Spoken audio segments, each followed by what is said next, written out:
কেন লাথি মারলাম বুঝতে পারছিস না? এ মহা পাপী, তাই লাথি মেরেছে। ভাই বলল, না দাদা মিথ্যে কথা বলো না, তুমি পাপী বলে লাথি মারতে পারোনি, ও মরে গেছে বলে তুমি লাথি মারতে পেরেছো। ও যদি বেঁচে থাকতো তুমি লাথি মারতে পারতে? ভাই হরি বল। দাদা বললেন, হ্যাঁ পারতাম। বললেন, না দাদা, তাহলে তোমাকে এক্ষুনি একটা জ্যান্ত পাপী দেখাচ্ছি, যে এর থেকে আরো ভয়ঙ্কর পাপী। জ্যান্ত পাপী, যে এর থেকেও ভয়ঙ্কর পাপী। বড় শ্রীগাল বলছে, দেখা তাহলে কোথায় সেই জ্যান্ত পাপী। আর অমনি ছোট শ্রীগাল মুখটা তুলে দেখাচ্ছে, ওই যে ভদ্রলোক উল্টো দিকে মুখ ঘুরিয়ে দাঁড়িয়ে আছে, ওই ভদ্রলোক হচ্ছে এর থেকে আরো ভয়ঙ্কর পাপী। আর যেই এ কথা বলেছে অমনি দাদা চিৎকার করে উঠেছে, চুপ! সর্বনাশ, সর্বনাশ, তুইও মরবি, আমাকেও মারবি, তুই নিজেও মরবি আর আমাকেও মারবি, শীঘ্রই এখান থেকে পালা, এখান থেকে পালা, তাড়াতাড়ি পালা। ছোট্ট শ্রীগালটা বলল, কেন দাদা এত ভয় পেয়ে যাচ্ছ? তুমি কাঁপছো, তুমি ঘেমে যাচ্ছ। বলি, তোমার এত ভয়ের কারণটা কি? দাদা বলল, তুই কাকে জ্যান্ত পাপী বলেছিস? তুই কি ওই ভদ্রলোককে চিনিস? যদি চিনতিস তাহলে কথা বলতে পারতিস না। ভাই বললেন, দাদা গো, ওই ভদ্রলোককে আমি খুব ভালো করে চিনি। দাদা বললেন, না তুই চিনিস না। ভাই বলল, দাদা আমি শুধু ওই ভদ্রলোককে চিনি না, ওই ভদ্রলোক যে বংশে জন্মগ্রহণ করেছে আমি তাদের সবাইকে চিনি। সবাইকে চিনি। ওই ভদ্রলোক যে বংশে জন্মগ্রহণ করেছে সেই বংশের নাম হচ্ছে চন্দ্রবংশ। আর চন্দ্রবংশের প্রথম পুরুষ হচ্ছে পরমাত্মা ভগবান শ্রী বিষ্ণু। বিষ্ণুর নাভি থেকে সৃষ্টি হলো ব্রহ্মা। ব্রহ্মার পুত্র অত্রি, অত্রির পুত্র সোম, সোমের পুত্র বুধ, বুধের পুত্র পুরুরুবা, পুরুরুবার পুত্র আয়ুষ, আয়ুষের পুত্র নহুষ, নহুষের পুত্র যজাতি, যজাতির পুত্র যদু, যদুর পুত্র পুরু, পুরুর পুত্র জন্মেঞ্জয়, জন্মেঞ্জয় পুত্র প্রচিষ্ঠান, প্রচিষ্ঠানের পুত্র মনুষ্য, মনুষ্যের পুত্র চারুপদ, চারুপদের পুত্র শুদ্ধু, শুদ্ধুর পুত্র বহুগব, বহুগবের পুত্র সংজাতি, সংজাতির পুত্র অসংজাতি, অসংজাতির পুত্র রৌদ্রাস্য, রৌদ্রাস্যের পুত্র ঋতেশু, ঋতেশুর পুত্র রস্তিনাভ, রস্তিনাভের পুত্র রেভি, রেভির পুত্র দুষ্মন্ত, দুষ্মন্তের পুত্র ভরত, ভরতের পুত্র ইক্ষু, ইক্ষুর পুত্র সংবরণ, সংবরণের পুত্র সুধনু, সুধনুর পুত্র সুহত্র, সুহত্রের পুত্র চবন, চবনের পুত্র কৃতি, কৃতির পুত্র উপরিচর বসু, উপরিচর বসুর পুত্র জরাসন্ধ, জরাসন্ধের পুত্র সহদেব, সহদেবের পুত্র সমাপি, সমাপির পুত্র কুকু, কুকুর পুত্র জহ্নু, জহ্নুর পুত্র সুরত, সুরতের পুত্র বিদুরথ, বিদুরথের পুত্র রাধিক, রাধিকের পুত্র অযুতায়ু, অযুতায়ুর পুত্র অক্রধন, অক্রধনের পুত্র দেবতিথি, দেবতিথির পুত্র ঋক, ঋকের পুত্র দিলীপ, দিলীপের পুত্র প্রতীপ, প্রতীপের পুত্র শান্তনু, শান্তনুর পুত্র বিচিত্র বীর্য, বিচিত্র বীর্যের পুত্র পাণ্ডু, আর পাণ্ডুর পুত্র হচ্ছে জ্যান্ত পাপী যার নাম হলো অর্জুন। আর যেই বলেছে অর্জুন অমনি অর্জুন গদাটা তুলেছে। তোর এত বড় সাহস, একটা সামান্য বনের পশু হয়ে আমাকে পাপী বলিস কি কারণ? এক্ষুনি এই গদার ঘাতে বধিব তোর জীবন, তোকে শেষ করে ফেলবো। তোর এত বড় সাহস, তুই কিনা আমাকে বলিস জ্যান্ত পাপী? শ্রীগাল ছুটে এসেছেন, অর্জুন ঠাকুর, অর্জুন ঠাকুর আপনি আমায় মারবেন? তো মারুন না, আমাকে মারুন না, কিন্তু আমাকে মারতে গেলে আমার 3টে প্রশ্নের জবাব আপনাকে দিতে হবে। বল তোর কি প্রশ্ন, বল তাড়াতাড়ি বল। শ্রীগাল বললেন, আমার প্রথম প্রশ্ন, 1 নাম্বার প্রশ্ন, আপনি এখানে কেন এসেছেন? অর্জুন বললেন, ওরে মূর্খ শ্রীগাল, এটাও জানিস না যে আমি এখানে গঙ্গা স্নান করতে এসেছি? শ্রীগাল বললেন, আমার 2 নাম্বার প্রশ্ন, গঙ্গায় স্নান করলে কি হয়? অর্জুন বললেন, ওরে মূর্খ, গঙ্গায় স্নান করলে দেহটা পবিত্র হয়, এটাও জানিস না? শ্রীগাল বললেন, আমার 3 নাম্বার প্রশ্ন, আর আপনাকে বিব্রত, আপনাকে ডিস্টার্ব করব না। আমার 3 নাম্বার প্রশ্ন, যে জলে স্নান করলে দেহটা পবিত্র হয়, বলতে পারেন অর্জুন ঠাকুর এই গঙ্গার সৃষ্টি কোথা থেকে হয়? ওরে মূর্খ, ওরে মূঢ়, ওরে অজ্ঞানী, ওরে নীচ, ওরে পশু, তুই কি করে জানবি যে এই গঙ্গার সৃষ্টি গোবিন্দের চরণ থেকে হয়? চরণে থেকে হয়। তুই কি করে জানবি যে এই গঙ্গার সৃষ্টি ভগবানের চরণ থেকে? যেই এ কথা অর্জুন বলেছে, শ্রীগাল বললেন, মাফ করবেন অর্জুন ঠাকুর, কিছু মনে করবেন না, আপনি আমাকে কমপক্ষে 10 বার মূর্খ বলেছেন, কিন্তু আপনার উত্তর শুনে মনে হলো আমার থেকে আপনি ডবল মূর্খ। আমার থেকে আপনি ডবল মূর্খ। বলে কেন? না আপনি জানেন যে গোবিন্দের চরণ থেকে গঙ্গার সৃষ্টি। অর্জুন ঠাকুর, যার চরণ থেকে গঙ্গার সৃষ্টি, সেই সৃষ্টিধর ভগবান আজ আপনার রথে বসে আছেন, আর আপনি কত বড় মূর্খ যে তার চরণ ছেড়ে দিয়ে গঙ্গায় ডুব দিতে এসেছেন। ভগবানের চরণ ছেড়ে যে গঙ্গায় ডুব দিতে যায়, তার সমান মূর্খ স্বর্গ মর্ত পাতালে নাই। এবার আপনি আমাকে মারুন অর্জুন ঠাকুর, আমি প্রস্তুত আছি, আপনি আমাকে মারুন। অর্জুন গদাটা তুলেছিলেন মারবে বলে, গদাটা ফেলে দিয়ে হাত জোড় করে শ্রীগালকে প্রণাম করছে। হাত জোড় করে প্রণাম করছেন, শ্রীগালকে প্রণাম করছেন অর্জুন। যার হবে তার এক কথাই হবে, আর যার হবে না তাকে লক্ষ্যবার বললে হবে না। ছুটে গেলেন অর্জুন, গোবিন্দের চরণ জড়িয়ে ধরলেন। ভগবান জিজ্ঞাসা করলো, অর্জুন তুমি এখনো স্নান করোনি? অর্জুন বললেন, এতক্ষণ পরে বুঝতে পারলাম সব তোমার ষড়যন্ত্র, সব তোমার ষড়যন্ত্র। তুমি দুটো শ্রীগাল পাঠিয়েছো আমাকে চেতনা দেওয়ার জন্য। এই করেছ ভালো নিঠুর হে, নিঠুর হে, এই করেছ ভালো, এই করেছ ভালো নিঠুর হে, নিঠুর হে, এই করেছ ভালো। এমনি করে হৃদয়ে মোর তীব্র দহন জানো, নিঠুর হে, নিঠুর হে, এই করেছ ভালো। আমার ধূপ না পড়ালে গন্ধ কিছুই নাহি ঢালে, এ ধূপ না পড়ালে গন্ধ কিছুই নাহি ঢালে, আমার দীপ না জ্বালালে দেয় না কোনো আলো, নিঠুর হে, নিঠুর হে, এই করেছ ভালো, এই করেছ ভালো, নিঠুর হে, নিঠুর হে, এই করেছ ভালো। এই ভক্তিমতী মায়েরা দেখুন একটু লক্ষ্য করে, যে ভগবানের কথা শুনতে আপনারা বসেছেন, এটাতে কি হয় না, গঙ্গায় স্নান করলে যেমন পাপ দূরীভূত হয়, ভগবানের নাম শুনলেই আপনার দেহটা পবিত্র হয়ে যাবে। এই দেহটা পবিত্র হয়ে যাবে। এক কৃষ্ণ নামে জীবের যত পাপ হরে, পাপীর সাধ্য নাই জীব তত পাপ করে। আপনি বৃন্দাবনে যাবেন, হরিদ্বার যাবেন, কুম্ভে যাবেন, ওখানে গিয়ে যদি একটা মিথ্যে কথা বলেন, আপনার এত পরিশ্রমটা বেকার হয়ে যাবে মা। আপনি তীর্থে গেছেন, তীর্থে গিয়ে মিথ্যে কথা বলছেন, আপনার তীর্থে যাওয়া বেকার হয়ে যাবে। আপনি কুম্ভে গেছেন, কুম্ভের প্রতি বিশ্বাস যদি না থাকে, কুম্ভে স্নান করে কিছু লাভ হবে না, শুধু ঠান্ডা লেগে যাবে, আর কিছু লাভ হবে। হরি বল। আপনাকে বিশ্বাস করতে হবে যে ওখানে গেলে আমি সমস্ত পাপ থেকে মুক্ত হয়ে যাব। এই বিশ্বাস যদি থাকে, বিশ্বাসে মিলাই বস্তু তর্কে বহুদূর।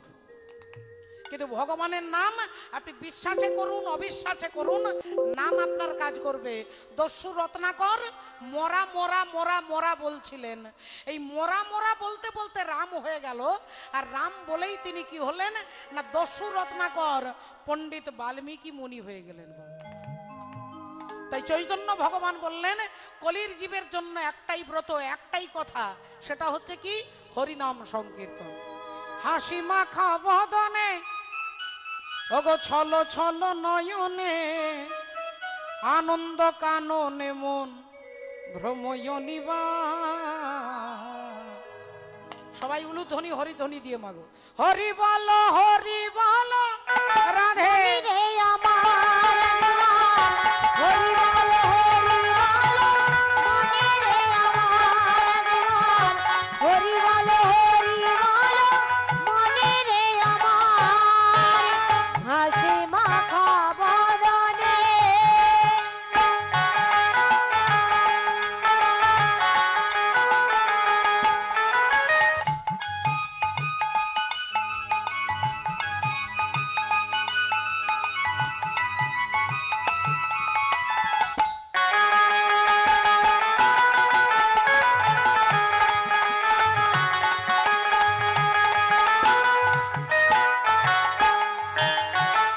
ওরে গতি নাই এই হরি নাম ছাড়া, কণ্ঠ ভরিয়া গাও হয়ে আত্মহারা।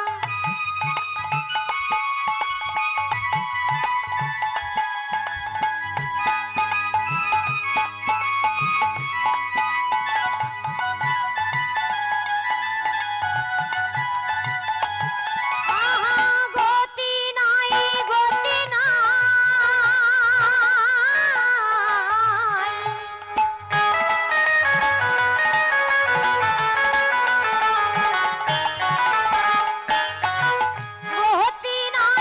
গতি নাই এই হরি নামে ছাড়া, কণ্ঠ ভরিয়া গাও হয়ে আত্মহারা। বলি ওই দেখো শ্মশানে কিবা রাত্রি দিনে, ওই দেখো শ্মশানে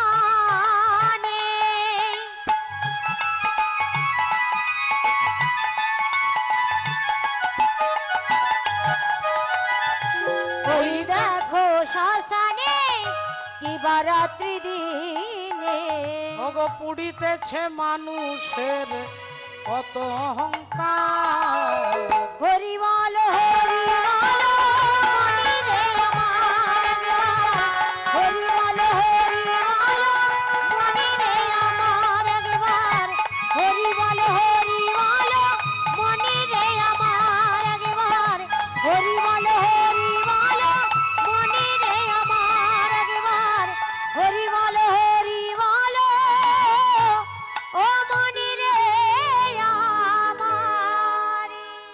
তাই হরিবলা ঠাকুর হরিবল বলাতে এই কলির জীবের কাছে বললেন, হরের নাম হরের নামৈব কেবলম, কলো নাস্তেব গতিরন্য। ভক্তিমতী মায়েরা, আজকের এই সুন্দর পবিত্র সুন্দর একটা দিনে আমরা এখানে একত্রিত হয়েছি। যারা যারা বসেছেন মা, সংসারে অনেক দায়িত্ব, অনেক কর্তব্য, অনেক কাজ ফেলে আপনারা এখানে এসেছেন হরি কথা শুনবার জন্য। যতক্ষণ যতটুকু আপনারা থাকবেন আমি আপনাদের বেঁধেও রাখবো না, আর আমি আপনাদের তিরস্কারও করব না। যতটুকু থাকবেন শুধু সেই সময়টুকু একটু শ্রদ্ধা করে ভগবানের কথা আমরা শুনবো। সামনেই আসছে, আর মাত্র কয়েকটা দিন পরে আসছে বাবা ভোলেনাথের শিব চতুর্দশী। সেই শিব চতুর্দশীর দিনে তার তত্ত্ব, তার ইতিহাস, তার ঘটনা আমরা শুনবো। শাস্ত্র প্রথমেই বলে দিয়েছে যে অহংকার, আমাদের ভেতরের অহংকার, এই অহংকারের জন্যই আমরা ভগবানকে পাই না। কারো বিদ্যার অহংকার, কারো জাতির অহংকার, কারো গুণের অহংকার, কারো রূপের অহংকার, যে কোনো একটা অহংকার যদি থাকে তাহলে জীব বিনাশ হয়ে যেতে পারে। আজকে তার প্রধান চরিত্র আমরা শুনবো। অহংকার কার হলো না, বাবা ভোলেনাথের শ্বশুর মশাই, যার নাম হচ্ছে প্রজাপতি দক্ষ রাজা। হরি বল। তাই দক্ষ রাজার কিভাবে অহংকার চূর্ণ হবে তার তত্ত্ব, তথ্য, ইতিহাস আমরা জানবো, আমরা শুনবো। ভজনের মধ্য দিয়ে ভজন রাজ্যে প্রবেশ করব।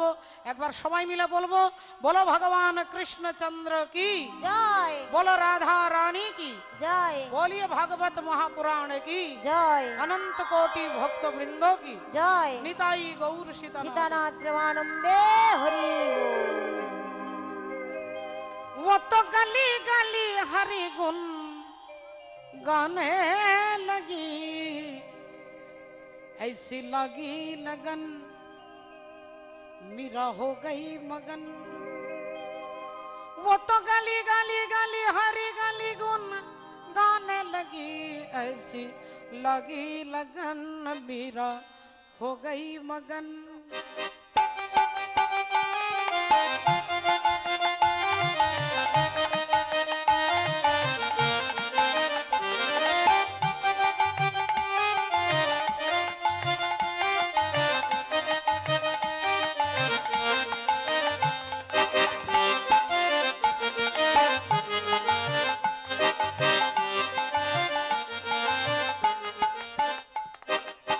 ऐसी लागी लगन मेरा हो गई मगन ऐसी लागी लगन मेरा हो गई मगन। वो तो गली गली हरि गुण गाने लगी महलों में पली बन के जोगन चली महलों में पली बन के जोगन चली मीरा रानी दीवानी कहाने लगी ऐसी लागी लगन।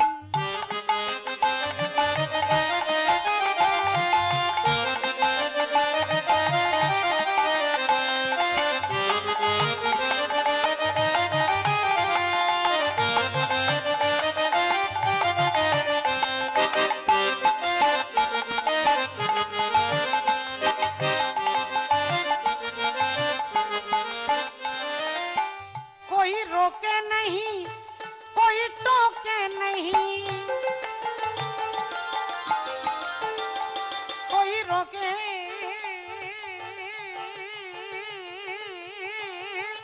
नहीं कोई टोके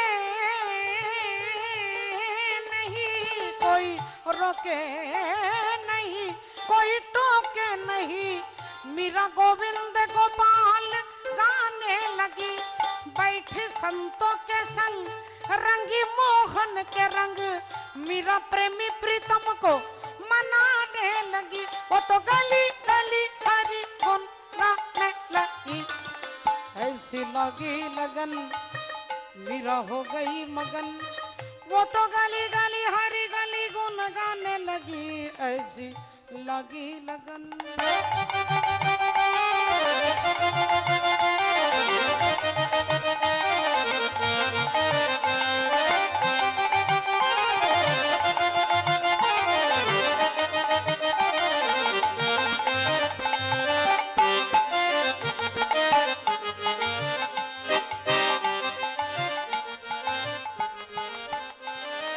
ভক্তিমতী মায়েরা দেখুন, ভগবানকে ভালোবাসা এত সোজা নয়, আপনাকে পরীক্ষা দিতে হবে। মীরাবাই ভগবানকে ভালোবাসলো, তার শ্বশুর বাড়ির আত্মীয় পরিজন তাকে বিষ খাইয়ে মেরে ফেলবার চেষ্টা করলেন। ভগবানের চরণামৃতের সঙ্গে বিষ মাখিয়ে দিলেন, আর মীরাবাই সেই বিষ পান করছে। ভগবান সেই বিষটাকে তুলে ভক্তকে অমৃত দান করছেন। রানা ने विष दिया मानो अमृत पिया सानी दानी दा पदा पम पम गम गर गर धरी धरी रे सा नी नी नी सा नी नी नी सा नी नी नी सा नी नी नी सा नी सा रे नी सा नी सा रे नी सा नी सा रे नी सा नी सा रे नी सा गा गा रे नी सा गा गा रे नी सा गा गा रे रे मा मा गा मा मा पा दा नी दा पा मा पा गा म रे गा सा रे नी सा दा नी सा गा।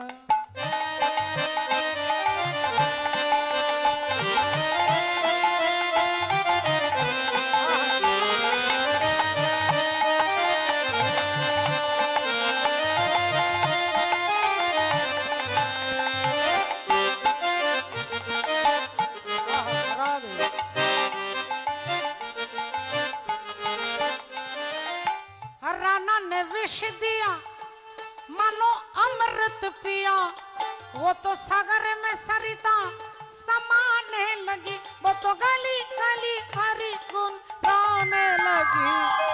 ऐसी लगी लगन मेरा हो गई मगन, ऐसी लगी लगन मेरा हो गई मगन, ऐसी लगी लगन मेरा हो गई। সবার চরণে দণ্ডবত প্রণাম জানিয়ে আমরা শুনবো বাবা ভোলেনাথের শ্বশুর মশাই সেই দক্ষ প্রজাপতির অহংকার চূর্ণ কেন হলো, কিভাবে হলো, এই তত্ত্ব ইতিহাস জানতে গেলে আজকে আমরা সরাসরি চলে যাব একদিন মহামুনি ভৃগু।